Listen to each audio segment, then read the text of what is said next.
Bonjour à tous et bienvenue dans ce nouvel épisode de Priscilla's Journal. Je suis Priscilla, votre hôte, et aujourd'hui le sujet sera sur le syndrome de l'élève parfait. C'est un gros sujet, c'est un sujet qui me tenait énormément à cœur et qui faisait partie de ma liste de sujets à venir. Et je me retourne à le filmer, je pense, au bon moment parce que hier, j'ai fait une énorme crise d'angoisse à cause de mon podcast, enfin à cause de plein de choses dans ma vie, mais le déclencheur ça a été le podcast. Tout simplement, ça fait 3 semaines, je pense, pour ceux qui suivent assidûment mes podcasts, que je ne poste pas. Et normalement, la semaine dernière, j'étais censée poster un podcast. Je l'avais tourné, etc. J'étais en train de faire le montage et ça me plaisait pas. Ça me plaisait vraiment pas. J'aimais pas le sujet que j'abordais et j'aimais vraiment pas. Et je crois que c'était la première fois où j'avais peur de recevoir des avis négatifs. Et donc cet épisode n'est pas sorti. Peut-être qu'un jour il sortira, quand je me sentirai peut-être plus à l'aise d'en parler, etc. Mais en tout cas, il n'est pas sorti et pour l'instant, il ne sortira pas. Et donc aujourd'hui, on est sur le syndrome de l'élève parfait, qui pour moi me parle beaucoup parce que j'en ai souffert. Il me semble d'en avoir déjà parlé dans le passé. Et j'en souffre toujours un petit peu, beaucoup moins qu'avant, mais quand même un peu. Et je voulais vraiment en parler, surtout que justement, avec le fait que j'ai pas posté pendant 3 semaines, j'avais vraiment la pression sur mes épaules de me dire je poste pas, c'est horrible de faire ça, genre voilà. Et je sais que je suis très dure avec moi-même, d'ailleurs ce sera un épisode un jour qui sortira. J'ai aussi beaucoup de mal à planifier cet épisode de je suis dure avec moi-même parce que je ne sais pas comment ne pas être dure avec moi-même. Mais peut-être que justement de me faire un épisode guide comment ne pas être dure avec soi-même, peut-être que ça pourrait m'aider. Bref, peut-être que dans quelques jours, peut-être que dans quelques semaines, je vous ferai un épisode comment ne pas être dur avec soi-même, mais bon, pour l'instant, c'est pas encore le sujet. Du coup, pour passer directement dans le vif du sujet, j'ai longtemps cru, j'étais même convaincue, que si je faisais tout bien, si j'étais gentille, si j'étais performante, si j'étais organisée, genre irréprochable, alors tout irait bien et que tout se passerait bien dans ma vie. Et j'en étais vraiment persuadée. Et c'était tellement ancré en moi que c'était limite devenu banalisé et ordinaire. J'en étais consciente de tout ça, mais pour moi c'était normal et c'était normal chez tout le monde. Alors qu'en fait, pas tant que ça. Et donc, pour dire tout ça, c'est que vraiment je voulais toujours tout bien faire, je voulais toujours être là, une bonne élève, même adulte, même dans le monde du travail, je voulais être une bonne élève. J'avais peur de décevoir, j'avais du mal à supporter l'échec quand j'échouais dans quelque chose parce que j'arrivais pas à rendre un travail en temps et en heure au travail. Je me sentais super mal. Alors qu'au final, j'étais pas neurochirurgienne, donc en fait, c'est pas grave si quelque chose ne fonctionne pas parfaitement. Et justement, ça m'a fait me demander si on n'avait jamais arrêté d'être l'élève qui voulait avoir 20 sur 20. Donc, pour commencer, c'est quoi le syndrome de l'élève parfait ? Le syndrome de l'élève parfait, comme je l'ai dit un petit peu plus tôt, c'était d'avoir c'est d'avoir un besoin constant de validation, des difficultés à accepter l'erreur, une pression interne très forte. Donc on a en nous, on veut faire beaucoup et on se met la pression tout seul, ça vient pas forcément de l'extérieur, ça peut vraiment venir de nous-mêmes. Une autocritique performante et ne jamais se sentir assez. C'est pas juste aimer bien faire les choses, c'est vraiment que pour toi, ta valeur dépend de ta performance. Et donc, si tu n'es pas parfait, tu estimes être une mauvaise personne et être nul. Et c'est pas le cas. Des signes plus concrets. Par exemple, tu vas culpabiliser quand tu te reposes. Et ça, je l'entends beaucoup autour de moi. J'avais aussi du mal, moi, quand j'étais comme ça, mais maintenant beaucoup moins. Mais quand tu te reposes, tu culpabilises. Et même quand tu es au travail, quand tu te prends un petit 2 minutes pour souffler parce que t'as passé la journée derrière ton écran de travail et que tu veux juste te dire « Oh, il est 15h, il me reste encore plusieurs heures de travail, je vais juste aller souffler, aller boire de l'eau. » Des fois, tu culpabilises et tu te dis « Mais oh, je devrais rester à travailler et faire mon objectif. » Mais en fait, non, des fois, tu as besoin de te reposer. Donc que ce soit sur 2 minutes sur ton temps de travail ou plus longtemps, genre par exemple, je sais qu'il y avait aussi cette discussion de quand le lundi tu discutes avec tes collègues et que tu dis alors t'as fait quoi de beau ce week-end, je sais que t'es souvent très vu du genre, bah si tu vas dire à tes collègues, bah en vrai j'ai rien fait de spécial ce week-end à part bah faire un peu de rangement et me reposer, bah c'est pas très bien vu.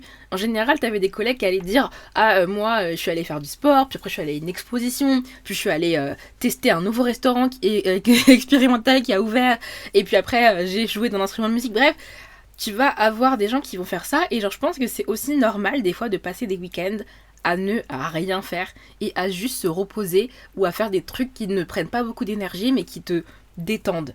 Aussi concrètement, être le syndrome de l'élève parfait, ça peut être beaucoup de comparaison avec les autres. Surtout que je trouve que maintenant qu'on est dans une société où on a beaucoup plus accès aux réseaux sociaux et qu'on va tous vouloir montrer comment on est et comment on peut être parfait entre guillemets, il va y avoir cette pression qu'on va encore plus avoir de se dire ah mais un tel sur les réseaux sociaux montre qu'elle arrive à faire tout ça en une journée, pourquoi moi j'y arrive pas? On a aussi beaucoup de mal à déléguer certaines tâches et aussi à demander de l'aide.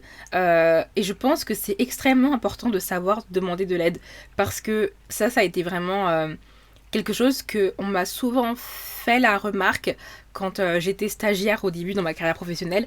On me disait très souvent Priscilla, tu demandes pas assez de l'aide et quand tu viens demander de l'aide, c'est quand t'es déjà sous l'eau. Et c'est pas avant d'être sous l'eau et avant de te dire peut-être que sur ça, j'ai peut-être besoin d'aide parce que c'est la première fois que je fais ça. Tu vas t'engager à faire quelque chose parce que bah tu te dis que il faut que tu le fasses, alors qu'en fait tu peux juste apprendre ou à déléguer ou à demander de l'aide. Et c'est extrêmement important de savoir faire ça. Tu as peur de rendre un travail imparfait. Ça, c'était vraiment moi avant de comprendre que j'étais clairement dans le syndrome de l'élève parfait. C'était que ce soit à l'école ou au travail, pour moi c'était pareil. Et pour moi, rendre un travail à l'école, je mettais autant d'énergie que rendre un travail au travail. Et donc ça allait dire que, par exemple, quand t'es à l'école et que t'es à la fac, surtout t'as des TD, et en général tu dois rendre un travail après ton TD, et ça arrive parfois que tu vas passer peut-être 2 ou 3 soirées dans ta semaine à faire tes devoirs en plus pour rendre un travail un peu mieux. Mais au travail, t'es pas censé, chez toi, faire du travail en plus pour que ce soit un peu mieux. C'est où t'arrives à faire ton travail en temps et en heure, ou bah t'y arrives pas. Mais t'es pas censé passer tes soirées à faire un peu plus de travail. Et moi, c'était un truc sur lequel je commençais un peu à dévier dans ce truc-là de travailler en dehors de mes horaires de travail. Et je dis pas que c'est jamais censé arriver. Ça nous arrive à tous, des fois par exemple, de rester 5-10 minutes ou 15 minutes un peu plus tard parce qu'on n'a pas fini ce qu'on avait à faire. Et du coup, bah on préfère rester pour finir. Ça, pour moi, c'est pas malsain. Mais quand tu travailles tout le temps en dehors de tes heures de travail, et je connais des gens qui peuvent travailler, en fait, qui travaillent sauf quand ils dorment en fait. Donc en fait, genre je connais des gens où leur seul moment de repos, c'est quand ils dorment. Et c'est tout. Genre le week-end, ils travaillent, la semaine, jusqu'à 1h du matin, ils travaillent, et c'est pas sain du tout, parce qu'au final, t'es pas censé faire ça.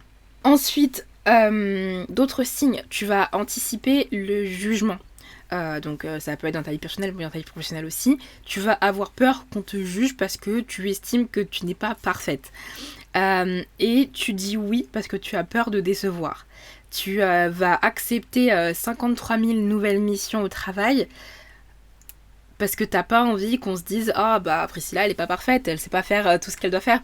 Et vraiment c'est pour vous dire que c'est pas normal. Si vous ressentez plus de 2 choses que je viens de lister, c'est pas normal et il faut commencer à se remettre un peu en question et à se dire que surtout si c'est dans votre carrière professionnelle, c'est pas normal de vivre tout ça, vraiment. Alors, d'où ça vient?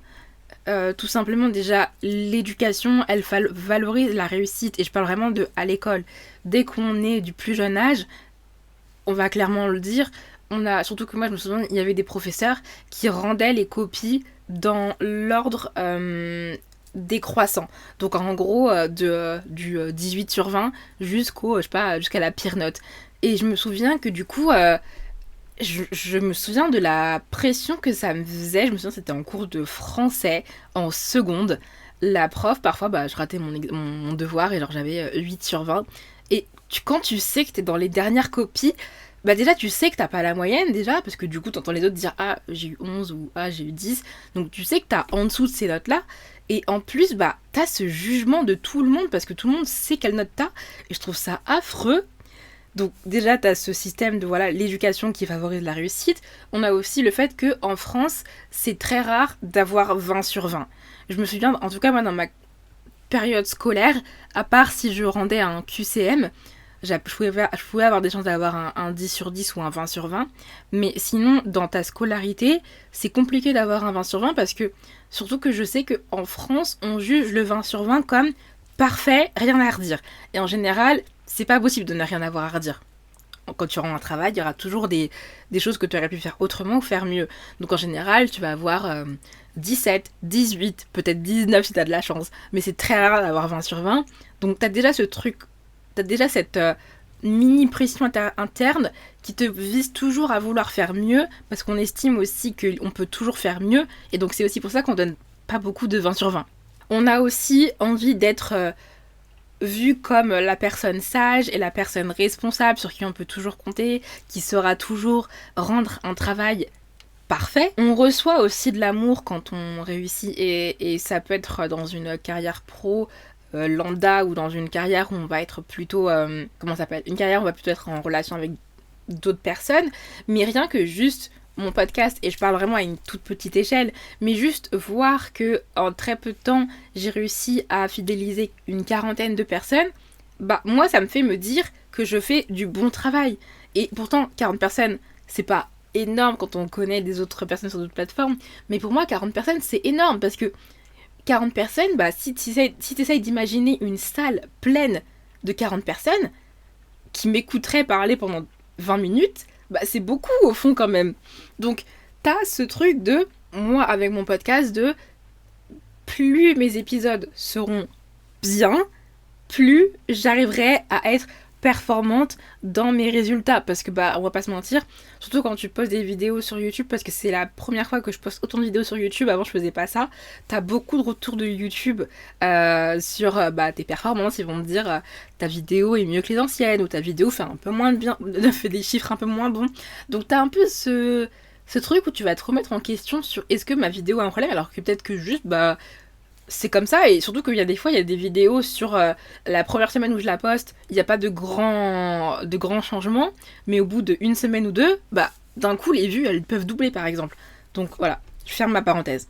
Et aussi, enfin, le fait de vouloir être parfait, l'élève parfait, ça va être de vouloir éviter le conflit et ou la déception. Encore une fois, comme je le disais, quand au travail, t'as peur de ne pas être parfait, parce que t'as peur de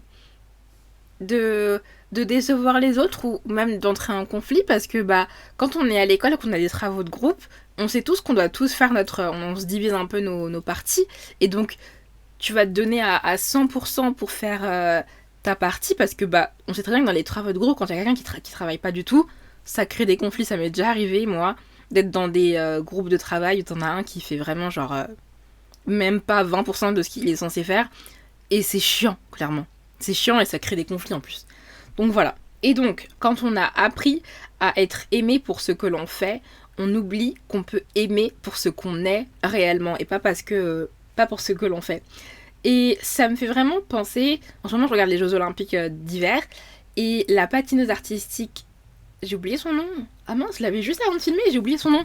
Donc je disais, la patineuse artistique Alyssa Liu, la semaine dernière, donc pendant les Jeux Olympiques d'hiver, je trouve qu'elle a vraiment montré la différence entre chercher à être parfaite et juste faire ce que tu aimes.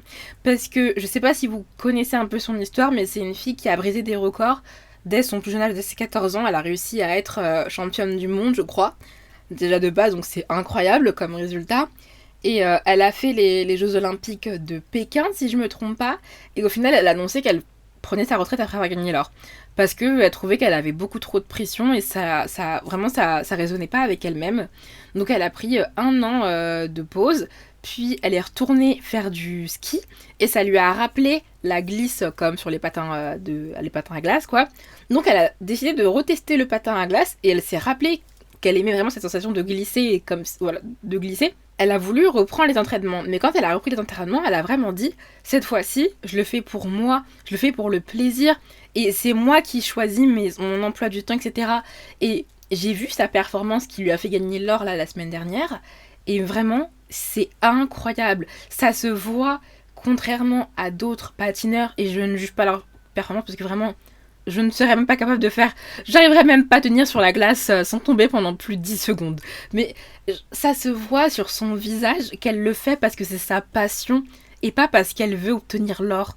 Et pour elle, gagner une médaille, c'est un plus. C'est pas l'objectif premier. Et c'est incroyable de voir ça. Et je pense qu'on devrait tous prendre exemple de cette jeune fille qui en plus est super jeune. Je crois qu'elle a genre même pas 20 ans si je me trompe pas. Donc bref, elle est incroyable.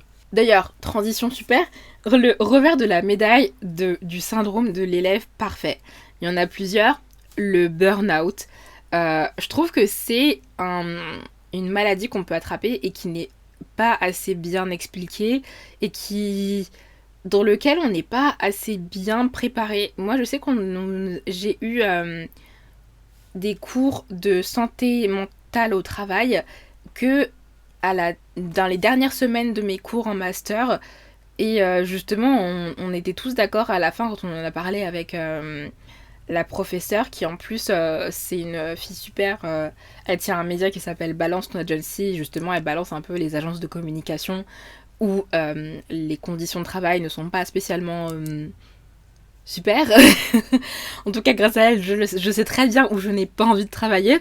Et justement, on lui disait, je pense que ça devrait être quelque chose qui devrait être enseigné beaucoup plus tôt dans la scolarité, parce que moi, j'ai malheureusement souffert du syndrome de l'élève parfaite, je pense, dès mes premiers stages, honnêtement, mais ça a été vraiment accentué dans ma première année dans ma deuxième année d'alternance. En gros, j'avais fait une première alternance dans un premier organisme où ça s'était pas hyper bien passé, mais en même temps il y avait eu le Covid, etc. Donc c'était pas simple. Et la deuxième expérience que j'ai eue, du coup, c'était super compliqué parce que je travaillais dans un grand groupe et je sais pas pourquoi je me mettais vraiment cette pression toute seule un peu de vouloir être parfaite, de vouloir réussir. Et en même temps, j'arrivais à mes examens de milieu d'année où du coup on était en mode projet. Pour ceux qui ont déjà fait des écoles de communication, de commerce, je pense que ça doit vous parler.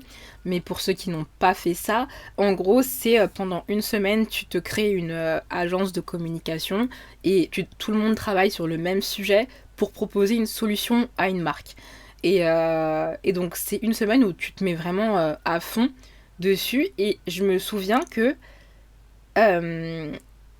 on avait un groupe WhatsApp avec mes camarades de classe. Et je me souviens que j'envoyais des fois des idées que j'avais à mes camarades, genre à 20h, 21h, en mode « Oh, on pourrait faire ci, on pourrait faire ça », et genre personne me répondait. Et je me souviens que je le prenais super mal. L'enregistrement a coupé, donc je sais plus trop où j'en étais, mais je me souviens que je parlais d'une semaine que j'avais en rythme un peu intensif à l'école. Et donc je disais que justement, je parlais avec mes camarades de projet sur WhatsApp, où je leur envoyais des messages d'idées que je pouvais avoir, qu'on pourrait ajouter à notre projet. Et vraiment, je pouvais leur envoyer des messages genre à 20h, 21h. Et je me souviens que mes camarades me répondaient pas. Et je me souviens qu'il y a eu un moment donné où le lendemain, genre, j'ai dit à mes camarades, mais genre, pourquoi vous m'avez pas répondu hier au message, genre, voilà quoi.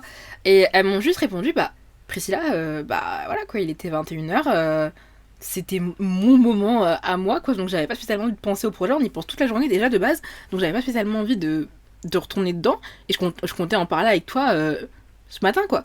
Et clairement, genre, elles avaient pas tort, et je me souviens que sur le coup, bah je leur en voulais un peu, je me disais mais attends, moi je me donne à fond, etc. Et elles, bah... non, et au fond, elles avaient raison. Et justement, sur cette même semaine, j'avais mon rendez-vous. Pendant la première année de notre master, on était suivis par une prof qui était aussi coach en vie perso. Et du coup, c'était justement un coaching personnel sur notre bien-être à l'école, mais aussi dans notre alternance, parce que du coup, on était en alternance. Et donc, je me souviens que j'avais ce coaching et je me disais... Oh, j'ai la flemme de ce coaching, ça va me faire perdre du temps sur le projet, alors qu'on doit travailler pour donner notre meilleur de nous-mêmes, quoi. Et Et du coup, je me souviens que j'y étais vraiment allée en mode, allez, je vais boucler ça en quelques secondes. Et je me souviens que ce coaching, en fait, ça a été, je pense, je pense déjà, j'en serais toujours reconnaissante dans ma vie parce que je pense que ma coach m'a sauvé ma vie, clairement. M'a fait voir le monde du travail et même le monde des études d'une autre façon. Et aussi m'a aidé à m'apaiser et à comprendre qu'en fait, le travail et l'école, c'est pas tout. Clairement, si vous voulez que je vous fasse une retranscription de cet appel, c'était donc j'ai la prof. Enfin, j'ai la coach, c'était une prof, mais voilà, c'était aussi une coach. Donc j'ai la coach, donc c'est un appel vraiment en appel normal. Et elle me fait, bon alors Priscilla, comment ça va et tout. Et je lui réponds, je suis un peu stressée. Et vraiment, j'étais genre, d'un coup, je me mets à éclater en sanglots. Et elle me fait, Priscilla, tu pleures? Et je lui fais, genre, vraiment, genre, je sais pas, imaginez, je pense que ça sera plus simple pour ceux qui m'écoutent en audio, mais genre, imaginez, genre en mode, oui, je pleure et tout. Et donc là, la coach, elle me fait, Priscilla, est-ce que t'as un iPhone? Est-ce que t'as FaceTime? Et je lui fais oui. Elle me fait, oh, je peux pas te laisser pleurer comme ça, genre comme ça, faut que je te voie, etc. Donc elle m'appelle en FaceTime. Et donc là, je lui explique tout. Je lui explique que bah déjà, je suis super stressée au travail parce que bah je me mettais beaucoup de pression en fait vraiment au travail. Et donc je lui explique ça, plus que bah là on est en semaine de projet intensif, donc je suis encore plus stressée. Donc voilà, c'est là j'étais vraiment à cran. Et elle me dit, Priscilla, je pense que t'es en train de frôler le burn-out. Voilà, t'es pas encore dans la ligne noire pour arriver au burn-out, mais on est quand même sur genre en mode violet quoi. On est sur un violet très foncé. Donc voilà. Et donc clairement ce qu'elle m'a dit, ce qui m'a aidé pour ça, c'est Priscilla, observe tes collègues, observe tes camarades de classe, et est-ce que t'as l'impression qu'ils se donnent à 100%, à 200%? Et je lui dis non. Et je lui dis, ils ont même pas l'air d'être à 80%. Elle me fait, mais oui, mais c'est normal en fait. Et c'est là où vraiment, ça m'a fait réaliser que je n'ai pas besoin au travail de me donner à 100% pour être une bonne salariée, clairement. Et ça m'a fait éviter le burn-out aussi. Le revers de la médaille aussi, c'est aussi l'anxiété. Je vous en ai jamais parlé, mais je souffre d'un trouble de l'anxiété. Je pense que ça vous avez peut-être d'utilité, en tout cas mon entourage est au courant. Donc ouais, je souffre d'un trouble de l'anxiété et clairement, je sais que j'allais pas bien. Je me souviens là, avant au travail, quand je me disais il fallait que je sois parfaite, ça allait pas. Clairement, c'était pas simple et c'est toujours pas très simple de aligner travail et santé mentale. Mais maintenant, je fais beaucoup plus attention à ma santé mentale et aussi je priorise ma santé mentale à mon travail. Et je pense que ça devrait être très important, surtout quand on a des troubles mentaux, d'y faire attention et de pas bousiller notre santé pour le travail. On a aussi une difficulté à profiter, et ça va vraiment être général, ça peut être profiter de la vie, profiter du temps qu'on a pour soi, parce que du coup on passe du temps à travailler sur notre temps personnel. On peut aussi avoir une peur de se lancer. J'ai tellement de projets que j'ai en tête, que je rêve de mettre en place. Mais j'ai tellement peur, parce que je vous le dis, j'ai encore ce syndrome de l'élève parfaite. J'ai tellement peur de rater, d'échouer, ou de ne pas réussir à faire un truc 20 sur 20, clairement, que je ne les fais pas. Bon, cet épisode aura eu beaucoup de problèmes techniques, je ne sais pas ce qui se passe, mais j'ai beaucoup de coupures. Je parlais de quoi? Oui, je disais que on a une peur de se lancer parce que on a peur d'échouer et de ne pas réussir à atteindre la perfection. Donc on n'ose pas se lancer. Le dernier revers de la médaille de tout ça, du syndrome de l'élève parfait, c'est la paralysie justement face à l'échec. Il y a tellement de projets que je veux faire, mais que j'ai tellement peur d'échouer que j'ose même pas essayer de me projeter dans une possibilité où je lancerai ces projets parce que j'ai peur d'échouer. Et c'est pas simple. Donc, comment sortir de ce cycle? Tout simplement, autorisez-vous à être imparfait. Autorisez-vous et aussi acceptez le fait que vous n'êtes pas parfait. Apprenez à vous dire ça. Je sais que ma coach en vie perso et vie pro, elle m'avait dit, Priscilla, personne n'a le temps de travailler toute la journée, de rentrer chez soi cuisiner, de voir ses amis, d'avoir une vie sociale, etc., d'avoir 53 000 hobbies à côté. Personne n'a le temps de faire tout ça et d'être parfait dans tous ces domaines. Personne ne peut faire ça. Elle m'a dit, tu n'es pas Wonder Woman, tu ne peux pas tout faire. Et elle avait raison. Donc juste apprenez à vous dire, vous n'êtes pas Superman ou Wonder Woman, vous pouvez pas tout faire bien. Et vous n'êtes pas parfait. Et c'est ce qui vous rend unique, de toute façon. Commencez à faire des choses mal, volontairement. Faites des trucs, pas forcément faites correctement, juste pour que vous arriviez justement à accepter que vous n'êtes pas parfait. Ça peut être... je vais prendre encore un exemple sur moi, mais je suis très exigeante sur mon podcast, très exigeante dans ma vie en général de toute façon, mais surtout sur mon podcast. Et ça peut être aussi sur le montage. Et je vais tellement être exigeante sur mon montage que des petits trucs débiles parfois. Et je me dis, moi quand je regarde des vidéos ou quand j'écoute des épisodes de podcast, que ce soit sur YouTube ou sur autre, des fois je remarque des petites erreurs, mais je me dis pas, oh là là, Emma Chamberlain dans son dernier podcast, elle a fait une erreur de montage, mais oh là là, mais la honte. Je me dis pas ça. Donc pourquoi avec moi-même, je suis aussi dure? Je sais pas. Un jour, il y aura un épisode sur ne pas être dur avec moi-même, je sais pas quand, mais il y aura un épisode sur ça. Apprenez aussi à vous reposer sans vous justifier. Comme je l'ai dit, je connais tellement de personnes qui me disent « Oh là là, en ce moment, je dors trop, etc. » Mais c'est peut-être juste que t'en as besoin. Si tu fais pas grand-chose aussi, peut-être que juste ton corps a besoin de faire une pause. Donc apprenez à vous justifier, pas vous justifier, apprenez à vous reposer sans avoir à vous justifier. Parce que des fois, c'est juste que tu en as besoin, en fait. Apprenez à redéfinir votre valeur sans vouloir avoir un 20 sur 20. Et acceptez d'être une personne moyenne. Je le dis pas en mode contentez-vous genre d'être médiocre. Je vous dirai jamais ça. Surtout quand on parle de quelqu'un qui est très dur avec soi-même, donc voilà. J'ai pas envie d'être hypocrite, mais apprenez à être pas parfaite dans tous les domaines et à ne pas tout réussir et à parfois demander de l'aide parce que vous n'êtes pas capable de faire ça tout seul. Donc apprenez à justement être moyenne dans ce sens-là et à ne pas être Superwoman. Peut-être que les gens peuvent être impressionnés par ça, mais si vous, ça vous épuise, c'est pas la bonne chose. On est arrivé à la fin de cet épisode qui est extrêmement long, j'ai l'impression, je sais pas ce que ça va donner une fois qu'il y aura eu le montage et tous les cuts. Mais là j'ai la bouche super sèche, j'ai tellement parlé.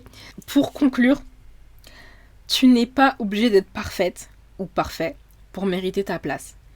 Tu as le droit d'exister tel que tu es sans avoir à être la personne parfaite qui est l'élève parfait par exemple, et avec le 20 sur 20. Vraiment, ça c'est important de le comprendre et vous n'avez pas besoin d'être à 100%, 200% tous les jours. C'est ok qu'il y ait des jours où vous soyez à 20%. C'est ok qu'il y ait des jours où vous soyez à 80%, mais pas non plus à 100%. Et c'est ok aussi d'être à 50%. Et juste justement, apprenez à vivre avec votre énergie que vous avez quand vous vous levez et à ne pas vous surpasser. Parce que vraiment, comme je vous ai dit, votre santé, c'est le plus important. Et vraiment. Et donc, le but, c'est de ne pas s'épuiser. Voilà, je pense que j'ai fait le tour de tout ce que j'avais à dire. Si vous avez regardé cet épisode jusqu'à la fin, j'en suis extrêmement reconnaissante. Comme je l'ai dit, on a passé la barre des 40 abonnés et merci énormément à toutes les personnes qui se sont abonnées sur YouTube. Ça me touche vraiment beaucoup. J'avoue que j'ai quand même comme mini-objectif d'atteindre prochainement les 50 abonnés. Donc si vous êtes un viewer YouTube de ce podcast et que vous n'êtes pas encore abonné, je vous invite à le faire pour me soutenir. Si cet épisode vous a plu, je vous invite à laisser un like, un avis sur les plateformes de streaming audio et un commentaire. N'hésitez pas à me partager en commentaire qu'est-ce que vous aimeriez apprendre à faire mal ou en tout cas pas 100% correctement dans votre vie quotidienne. J'ai un dernier petit truc à vous demander. Si vous êtes abonné sur YouTube, déjà je vous dis merci énormément à toutes les personnes qui sont abonnées à ma chaîne YouTube. J'ai un petit service, je sais pas trop comment le formuler, mais j'essaie de faire grandir un peu ma plateforme sur Spotify parce qu'elle est vraiment extrêmement petite. Donc j'aimerais bien réussir à faire grandir cette communauté sur les personnes qui écoutent justement le podcast tout seul. Donc si vous êtes abonné sur YouTube, même si vous regardez les vidéos que sur YouTube, c'est très bien et merci beaucoup. Mais si vous pouvez juste aller ou sur Spotify ou sur Apple Podcast et vous abonner à Priscilla Journal, ça me ferait énormément plaisir. Et pour ceux qui du coup sont des auditeurs uniquement sur les plateformes de streaming audio et que vous n'êtes pas abonnés, je vous invite à vous abonner. Merci beaucoup à tous ceux qui le feront. Et je crois que je vous ai tout dit. Donc bonne fin de journée, bonne soirée. Je sais pas à quel moment vous écoutez ça. Et on se dit à bientôt, même à la semaine prochaine normalement. Et je vous fais de gros bisous d'ici là. Bisous!